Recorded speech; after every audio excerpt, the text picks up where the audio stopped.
Eu saúdo a igreja do Senhor com a paz do nosso Senhor Jesus Cristo. Amém? Amém. Tá fraco, pode ser melhor. Eu saúdo a igreja do Senhor Jesus Cristo com a paz do Senhor Jesus. Amém? Amém. Glória a Deus. Meus irmãos, o pastor aqui tem uma voz um pouco forte. Às vezes você pode ver o microfone distorcendo, mas não é o som, é a voz do pastor mesmo. Que dá uma explosão no microfone. E o microfone também, né? Não é de ferro. Aleluia. Meus irmãos, eu estou muito feliz de poder estar aqui com os irmãos. Glória a Deus. Porque só de eu estar aqui já é um milagre. Eita. Às vezes a gente acha que um milagre é quando Deus nos dá um livramento de algo. Mas quando eu abro o meu olho de manhã, é Deus mostrando o seu milagre sobre a minha vida. Porque até hoje a ciência ela não sabe explicar como o oxigênio entra no nosso sangue. Ele não sabe explicar. Mas o nosso Deus sabe. Porque foi Ele que nos criou, Ele nos formou. E a palavra vai dizer que Ele soprou sobre as nossas narinas o fôlego de vida. E nós estamos aqui por causa disso. Irmãos, abra comigo a sua Bíblia no livro de Filipenses, capítulo de número 1.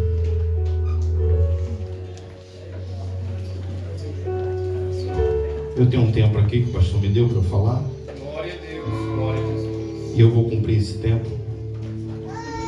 Mas eu queria ler 3 textos com os irmãos. O primeiro é Filipenses capítulo 1, do versos 3 ao verso de número 5, que vai dizer assim: dou graças ao meu Deus todas as vezes que me lembro de vós, fazendo sempre com alegria oração por vós em todas as minhas súplicas, pela vossa cooperação no Evangelho, desde o primeiro dia até agora.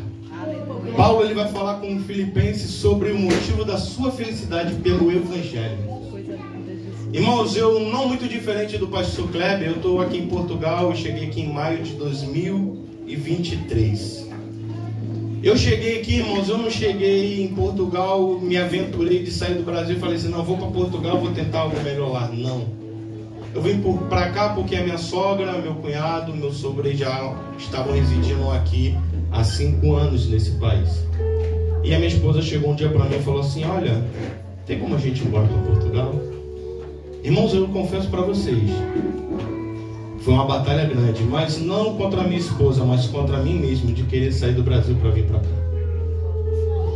Mas aí eu pensei, analisei, eu falei, olha, ela já está tanto tempo longe da mãe dela, também pode ser desigualdade eu não concordar de estar lá com ela também. E eu falei, vamos embora.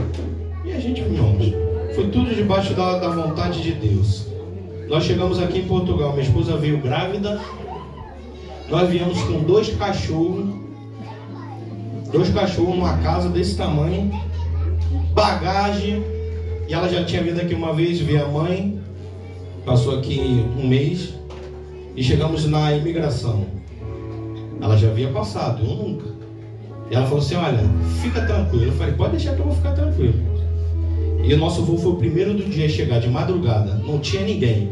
Dava para ver as pessoas lá dentro da cabine. E a gente foi andando. Foi andando. Aí chegou lá na frente, um rapaz entrou na cabine, eu lembro. Ele entrou na cabine e ele fez assim. Foi eu e ela junto. Irmãos, eu cheguei lá e ligou para mim. Eu peguei meu passaporte, não falei nada, fiz assim para ele. Ele pegou meu passaporte, pegou o passaporte dela, olhou. Já veio aqui, gostou? Trouxe o esposo? Aí ela trouxe, ele, aqui é muito bom. Não falou mais nada. Não, tava grávida, tinha cachorro, tinha tudo. Eita glória. Mas quando Deus está no negócio, não há nada que impeça de acontecer. Então a minha sogra já falou assim, olha, você vai congregar junto comigo. Eu falei, amém. Eu saí do Brasil sendo instruído para procurar uma igreja, porque, irmãos, não existe cristão que não congrega. Não existe crente que não está em comunhão com o seu irmão. Não caia nessa de, eu posso ser cristão dentro da minha casa. É mentira de Satanás. Você precisa estar em comunhão. E eu cheguei nesse lugar aqui logo na semana seguinte, no domingo. que foi recebido aqui pelo pastor Henrique, mas não só por ele, mas pela igreja toda, irmãos. E eu quero falar algo para vocês, a importância de ser recebido bem. No aniversário em Canteide, eu cheguei para o diácono Edmilson, é isso? Está ali? Edmilson? Cheguei para o diácono Edmilson e falei assim: Edmilson, você tem uma das melhores recepções que eu já tive na minha vida. Porque, irmãos, quando alguém entra na igreja, a gente não sabe como está aquela pessoa. Talvez ela está bem, mas talvez ela está toda quebrada. E você dá um abraço naquela pessoa e fala: seja bem-vindo, aqui é a casa de Deus. E a vontade que a gente tem é de permanecer todos os dias, porque nós fomos bem recebidos. Então eu oro sempre por essa igreja de Melhado. Por mais que hoje eu estou apacentando uma igreja na direção do pastor Ricardo lá em Águeda, mas também estou aqui, porque lá de manhã e aqui à tarde eu trabalho de manhã e trabalho à tarde também. Mas eu falei assim: eu tenho que ser grato por esses irmãos que me receberam. E ele vai dizer: olha, pela vossa cooperação no Evangelho desde o primeiro dia. Irmãos, eu fui recebido aqui desde o primeiro dia. E os irmãos sempre preocuparam por mim e pela minha família. Alguém passava mal: pastor, está tudo bem? Pastor, estou orando por você. Às vezes a pessoa pensa: é pastor, não precisa de oração. É pastor, nada acontece. Acontece sim, irmãos. Nós somos iguais. Não temos essa diferença. Só que, para eu não me alongar muito, vamos aqui em Salmos, que é o nosso tema, capítulo 103.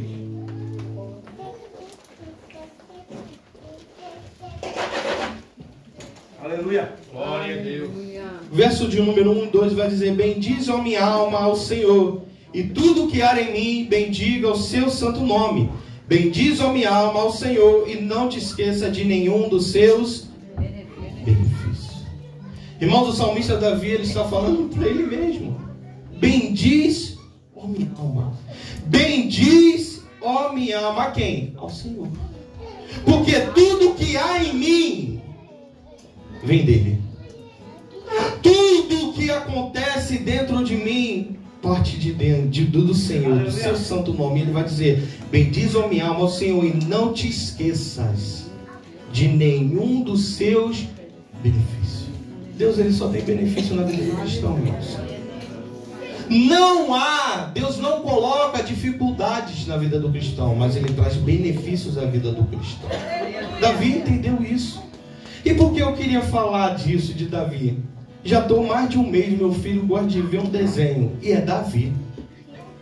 E ele bota e acaba o desenho, ele: papai, Davi. E ele guarda a cena que Davi vai combater contra Golias. E Davi vai lá se preparando. E ele fala: papai. Ele aponta para o gigante vindo, tremendo. E ele fala: Davi. Eu falei: é Davi, filho. Só que, irmãos, em relação a tudo isso, eu vendo aquilo, eu falava assim: Senhor, o Senhor tem um propósito nisso, porque meu filho me chama para ver Davi com ele. Eu já conheço a história de Davi. E Deus me direcionou num texto em 1 Samuel. Agora eu vou falar da congregação de Águeda. 1 Samuel, capítulo de número 17. Aleluia. Versículo de número 32.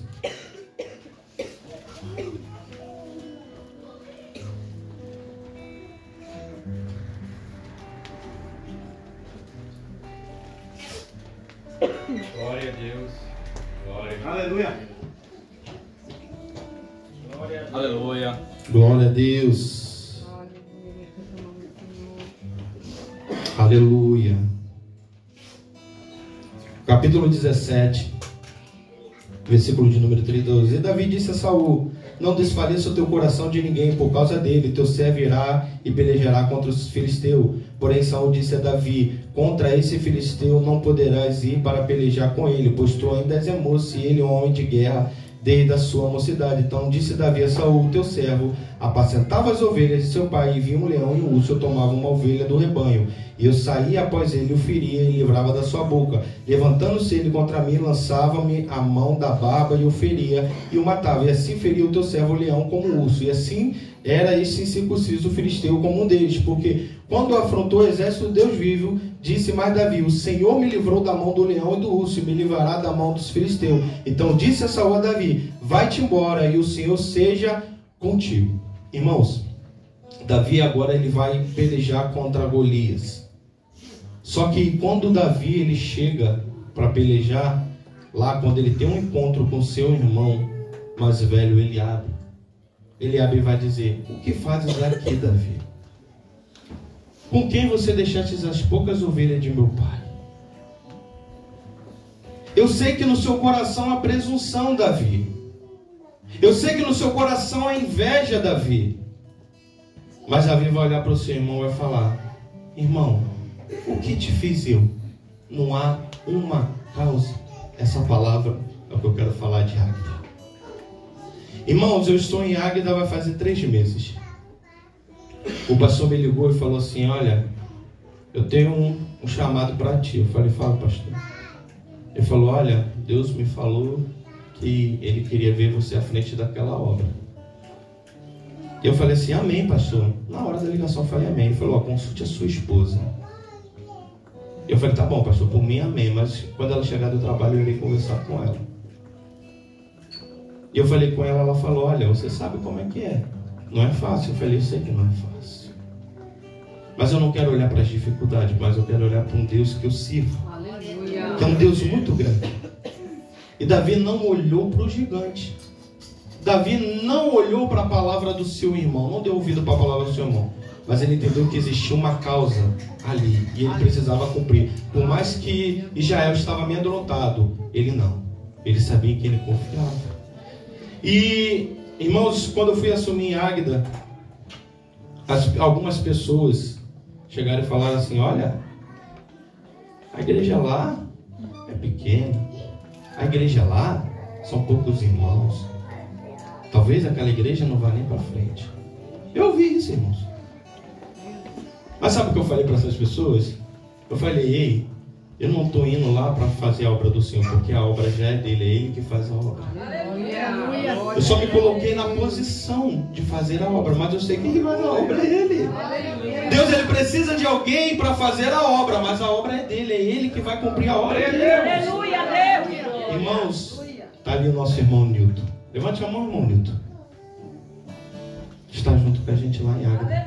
Irmão lá de Águeda. Teus irmãos que não pôde vir porque os filhos estavam doentes, mas ele está aqui, irmão Nilton. Irmãos, esses 3 meses que eu estou lá, eu só estou vendo o crescimento daquela igreja. Irmãos, já chegou membros novos na igreja. Aleluia! Irmãos, em 3 meses alguém já disse assim, pastor, eu quero me batizar. Aleluia! E é um português. Uma coisa que eu vi aqui quando cheguei, é difícil o português. Não é difícil o português, não. O português, ele é um ser humano igual eu e você também. Mas ele precisa ouvir a palavra de Deus. Ele ouviu e deixou. E eu lembro que no primeiro culto eu falava assim, vamos abrir a Bíblia ali. E ele procurava na Bíblia, e a esposa dele, a irmã Raquel, falava assim, tá aqui, esposo. Eu via lá do púlpito, eu observava ela, tá aqui. Só que, irmãos, lá na quinta-feira nós temos o nosso culto de estudo da palavra. Só que ontem, a gente fez ontem eu estava lá e ele chegou e ele falou, olha, minha esposa não pode vir porque a minha filha está doente, mas eu vim. Falei, amém, meu irmão. E ele sentou lá. Irmãos, eu falava, vamos abrir aqui. E quem achou pode ler, porque eu gosto que os irmãos participem. E ele, abria. Ele deixava nem outros irmãos ler. Eu falei, olha como tu vê que a pessoa está sedenta pela palavra de Deus. Irmãos, gratidão é o melhor termo que eu posso usar. Aleluia, Deus. Graças eu dou ao nosso Deus, porque Ele tem feito a sua obra maravilhosamente. E eu agradeço a vida do pastor Ricardo, que está aqui como presidente, ele está aqui nos conduzindo. Nós estamos debaixo da liderança dele. Aleluia. Irmãos, liderar não é fácil. Não é fácil. Será que seria fácil para Davi enfrentar o gigante? Não. era desproporcional ao seu tamanho. Ele não era alguém, não era um guerreiro. Por mais que lutou contra o urso e o leão, ele não ia para a batalha. Mas existia um guerreiro ali, mas ele não olhou para o guerreiro, ele olhou para o tamanho do Deus dele. E ele venceu quando ele propôs no seu coração. A vitória de Davi veio antes da queda de Golias. A vitória de Davi veio quando ele disse assim: eu não temo Golias, eu sei que eu escrevi ali. Irmãos, você é vitorioso quando você já propôs no seu coração em fazer o melhor para Deus. E eu agradeço a minha oportunidade no nome do Senhor Jesus Cristo. Graças a Deus. Quantos podem glorificar o nome de Jesus?